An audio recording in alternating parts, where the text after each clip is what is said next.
নারী জাগরণের অগ্রদূত বেগম রোকেয়াকে মুরতাদ কাফির বলে মন্তব্য করেছেন রাজশাহী বিশ্ববিদ্যালয়ের পদার্থবিজ্ঞান বিভাগের সহযোগী অধ্যাপক খন্দকার মোহাম্মদ মাহমুদুল হাসান।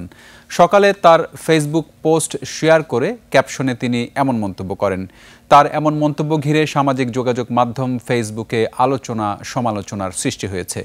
রাজশাহী বিভাগীয় প্রতিনিধি বদরুল হাসান লিটনের তথ্য ছবিতে দেখুন ডেস্ক রিপোর্ট।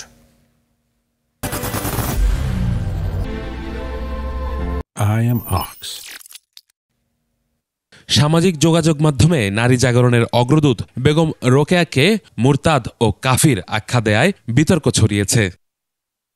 সকালে নিজের ফেসবুক পোস্ট শেয়ার করে এমন মন্তব্য করেন বিশ্ববিদ্যালয়ের পদার্থবিজ্ঞান বিভাগের সহযোগী অধ্যাপক খন্দকার মোহাম্মদ মাহমুদুল হাসান। বেগম রোকেয়ার জন্মদিনের কথা উল্লেখ করে পোস্টটি দেওয়ার পর মুহূর্তেই এ নিয়ে তুমুল সমালোচনা শুরু হয়। মন্তব্যের কারণ জানতে চাইলে সহযোগী অধ্যাপক খন্দকার মোহাম্মদ মাহমুদুল হাসান জানান, তিনি সাজিদ ইসলাম নামের একজনের পোস্ট শেয়ার করে ক্যাপশনে ওই কথাগুলো লিখেছেন। ব্যাখ্যা চাইলে আরেকটি ফেসবুক পোস্টের কথাও তিনি উল্লেখ করেন। আমি তো ওই যে পোস্ট দেখে দিয়েছি এবং ওই যে পোস্ট কোন শেয়ারিং এর ডিটেইলস আছে ওটা একটু দেখে নেন প্লিজ। ঘটনাটি ছড়িয়ে পড়ায় বিশ্ববিদ্যালয়ের শিক্ষক শিক্ষার্থীদের মধ্যে বিরূপ প্রতিক্রিয়া তৈরি হয়েছে। তবে বিশ্ববিদ্যালয়ে প্রশাসনের পক্ষ থেকে এখনো আনুষ্ঠানিক কোনো মন্তব্য পাওয়া যায়নি। এছাড়া ফেসবুকে চলছে সমালোচনার ঝড়।